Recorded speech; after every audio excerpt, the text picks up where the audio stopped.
नमस्कार, आपण पाहत आहात रिपब्लिकन वार्ता सुपरफास्ट बातमीपत्र। चला तर जाणून घेऊया दिवसभरातील काही महत्त्वाच्या घडामोडी। पालफाटा येथे अज्ञात वाहनाची धडक, एकाचा मृत्यू। फुलंब्री तालुक्यातील पालफाट्यावर अज्ञात वाहनाच्या धडकेत दत्तू वाळके या 57 वर्षीय व्यक्तीचा दुर्दैवी मृत्यू झाला। रात्री चहा पिण्यासाठी थांबलेल्या वाळके यांना रस्त्यात वाहनाने जोरदार धडक दिली। त्यांना तातडीने रुग्णालयात नेण्यात आले, मात्र डॉक्टरांनी त्यांना मृत घोषित केले। पुढील तपास फुलंब्री पोलीस करीत आहेत। पाहुयात पुढील बातमी। पिशोर येथे रावसाहेब दानवे यांचा सत्कार, अतिक्रमणाची व्यथा मांडली।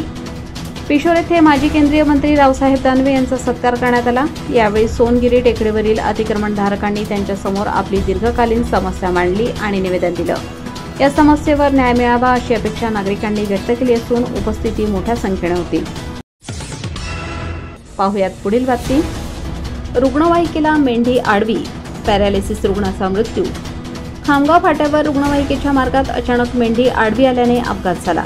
पॅरालिसिसने ग्रस्त असलेल्या श्रीराम काकडे यांचा या दुर्घटनेत मृत्यू झाला।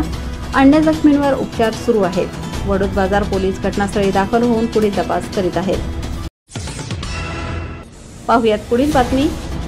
मुरली तांडा येथे व्यसनमुक्ती शिबिर, अवैध दारू विक्री विरोधात गावकऱ्यांचा एकवट। मुरली तांडा परिसरातील अवैध दारू विक्री विरोधात गावकऱ्यांनी एकत्र येऊन व्यसनमुक्ती प्रबोधन शिबिराचे आयोजन केले। पोलीस निरीक्षक पांडुरंग शिंदे यांनी अवैध विक्रेत्यांवर कारवाईचा इशारा दिला। युवकांनी व्यसनमुक्तीच्या दिशेने वळावे असे आवाहन विद्वान भाऊ केवटे यांनी केले।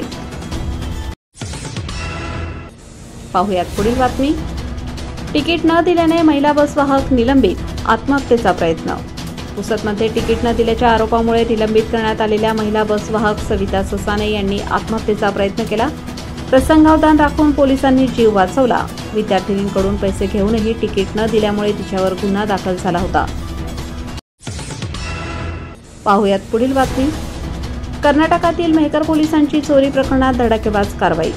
भालकी परिसरात जनावरांच्या चोरी प्रकरणी मेहकर पोलिसांनी सापळा रचून चोरांना रंगेहात पकडलं। तपासादरम्यान मुद्देमाल हस्तगत करण्यात आला असून वरिष्ठ अधिकाऱ्यांच्या मार्गदर्शनाखाली पोलिसांनी अवघ्या काही दिवसात ही कारवाई यशस्वी केली। स्थानिकांकडून पोलीस दलाचे कौतुक होत आहे। पाहुयात पुढील बातमी। महसूल अभियानामुळे प्रशासनात पारदर्शकता, आमदार लोणीकर। जालना जिल्ह्यात महसूल समाधान शिबिरांना उत्तम प्रतिसाद मिळत असून या अभियानामुळे प्रशासन आणि जनतेतील दरी मिटत आहे असे आमदार बबनराव लोणीकर यांनी सांगितले। शिबिरांमध्ये हजारो नागरिकांनी लाभ घेतला असून विविध सेवा एकाच ठिकाणी मिळाल्याचा आनंद त्यांनी व्यक्त केलाय। पाहुयात पुढील बातमी।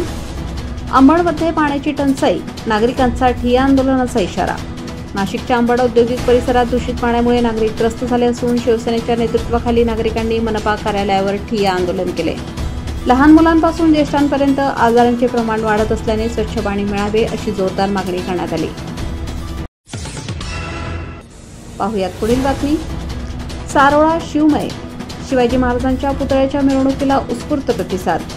कन्नड तालुक्यातील सारोळा येथे छत्रपती शिवाजी महाराजांच्या अश्वारूढ पुतळ्याची भव्य मिरवणूक काढण्यात आली। ढोल ताशा, जयघोष आणि भगव्या झेंड्याच्या गजरात हजारो शिवभक्तांनी सहभाग घेतला। पुढील दिवशी महामंडलेश्वर परमानंदगिरी यांच्या हस्ते पुतळ्याचे अनावरण करण्यात आले।